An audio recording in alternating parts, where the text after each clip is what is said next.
This is DC Comics June-July 1962 issue, Atom #1, Master of the Plant World. The atom is a physics professor who has the power to shrink his body down to particle level.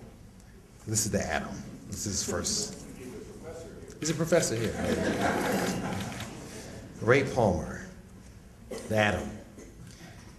It was as if no one had seen me until I mastered the science of shrinking my body down to a particle level, a basic element of life so pure that it was above all frequencies of critique. It was as if no one felt my hand till it was pure vibration, lighter than a gnat's wing on the back of their hand, not till my touch became a thought experiment of memory, people wondering if they could recall my skin against theirs, and this recollection was just that, or a new experience, something impossible, yet flesh and bone. I'm stronger than most men, but I'm as weak as any man, too.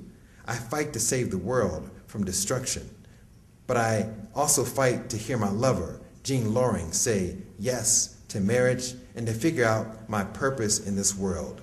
Do you think if I could have managed my life at 6 feet and 180 pounds, I would have shrunk to near invisibility just to be seen? Sometimes shrinking to the size of a coin is a superpower. Sometimes it's just a way to find value in your life.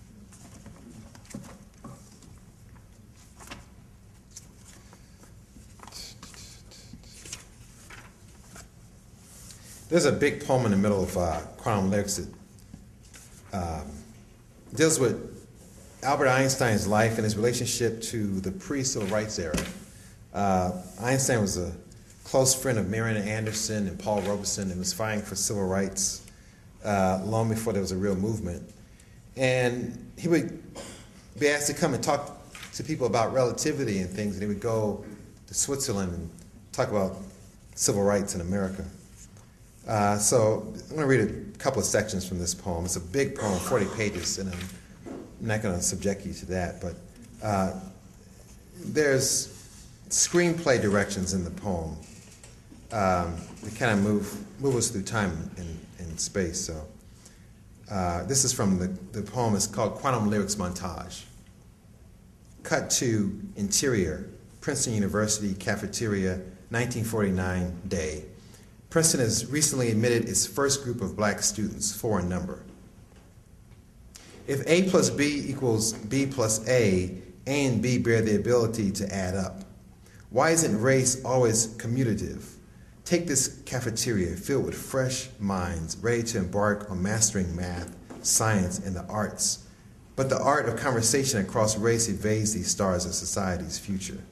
Sure, they're smart, but segregation and isolation are cousins on this campus of co-ed high IQs. When I ask the whites to tell me the Negroes resist assimilation, they tell me when I ask the whites tell me the Negroes resist assimilation, they won't sit at our tables. The Negroes tell me they're not wanted. We're not invited to sit at the same table. Princeton was Princeton before Negroes and will prevail. As such, long after the Negro is a non sequitur to the Southern institution of the North. Innocent, you insist, but this cafeteria is the feet of clay of this school. Or consider, A equals B when A and B are equals. When one of the differentials is partial, how should one solve it? Cut to interior, MacArthur Theater, Princeton, New Jersey, 1955 night. The moment before Marian Anderson opens her mouth to sing, later that night she will stay with Albert and his stepdaughter Margot. Marian Anderson. In the audience, a woman blows smoke through lipstick, holding a cigarette in a cigarette holder in a gloved hand held to her mouth with more confidence than I blow Ave Maria from mine.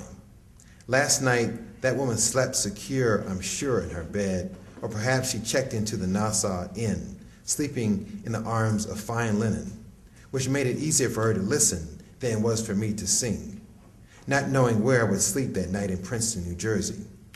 Albert offered his home, a haven in the midst of separate citizens, of hotels and dress shops, of diners and candy stores at variance with the theory of skin in Princeton, which states that some of what allows me to sing and stand erect through caterwauling racists might rub off on the denizens if I get too close.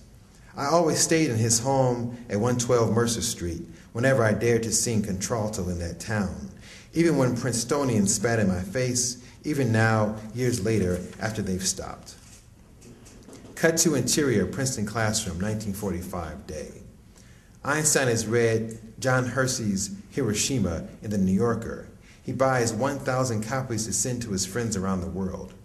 Now he goes into the classroom to teach, facing the chalkboard to work an equation.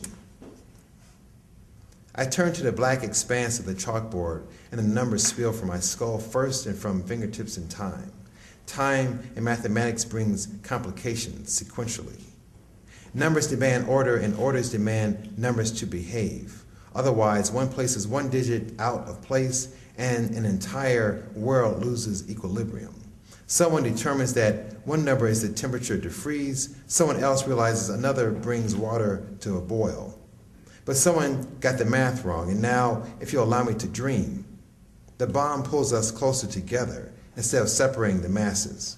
Working an equation is as tedious as a comedian working a room, timing when to drop the solution to our worries so profoundly we rear back and laugh at them. Or for those without a sense of humor, math can be as simple as buttoning a blouse, really. After you misfeed the first button, though, every move of the hand, no matter how sincere, becomes a lie.